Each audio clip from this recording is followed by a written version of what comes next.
Like so many automakers out there who made a statement a few years ago, Lexus fell into the complacency trap. Big, bulky, and soft driving with little road feel. Well, now it's time for a change. But for Lexus to what? We're going to show you.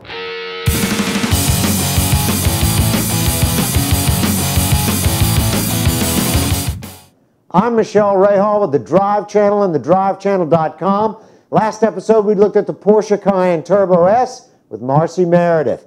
This time Lexus tries to spring its new LFGh on us days before the New York Auto Show.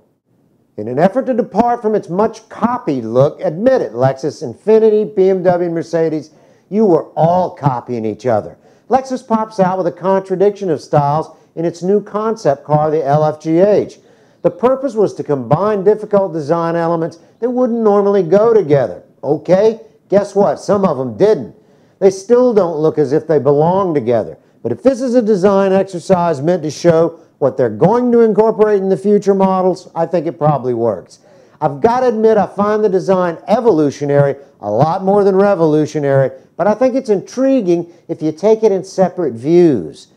Let's start with the front view and the stance of the car. John Lennon might have made the pop culture quote, "There's nothing new under the sun," famous, but it's actually from the old Greek. And that's pretty fitting because it might as well have been Uncle Stavros who put this crab trap grill on the car. While it's like the Audi, the Dodge, any number of cars you can name, it still has a disturbing look to it, more than the others.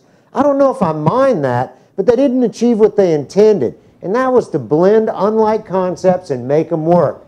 Yeah, this is the one you put the bag over her head and it's game on. Now ladies, you can switch that around if you want. At night, turn on these lights and the person looking back at you would think you escaped from the grid and Tron was driving. When they designed the side of the car, they did it well. It does blend and it works well with the old, much older concepts if you only look at the upper sight line because the front end of it still interrupts the clean line, sort of like Jimmy Durani's nose. Apart from that, if you can appreciate the top sight line of the car, from just behind the headlamps all the way back to the rear deck, you'll see they brought something into it that negates the J-Lo effect. Not that I don't like J-Lo's butt, there's plenty of it. But the cars in this class all have huge rear decks that has a bulbous look to it. This straight sight line moves all the way to the deck and it's broken by a little bit of chicanery to the eye. The roof line and the rear tail lamps appear to give it a swooping coupe-like appearance. Bugatti's Type 57 did that over 70 years ago, but it still works if you use the right tricks. From the rear three-quarter view, you can see this effect even more prominently, and it works beautifully.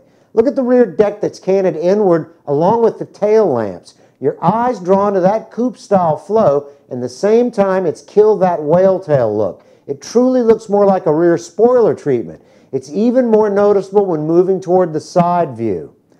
Now, I can't deny that this front three-quarter view has its merits. The car looks aggressive, clean, and the flared fender wells have the LFA written all over it, as well as the lower front spoiler. Now, that's an overall look that works, but what really works is the rear end treatment. The tail lamps are integrated across the entire back end, and they break up and further define a sleekness and look that has a purposeful stance. What's going to power it? We won't know until they tell us, and that may be at the New York Auto Show. What kind of drivetrain is it going to have? Rear-wheel drive. That's all we know. Will it make it to production? Some of it will. I hope the rear and the side treatment survive. But everybody's got that lampery nose. For heaven's sake, I hope they don't go down that path.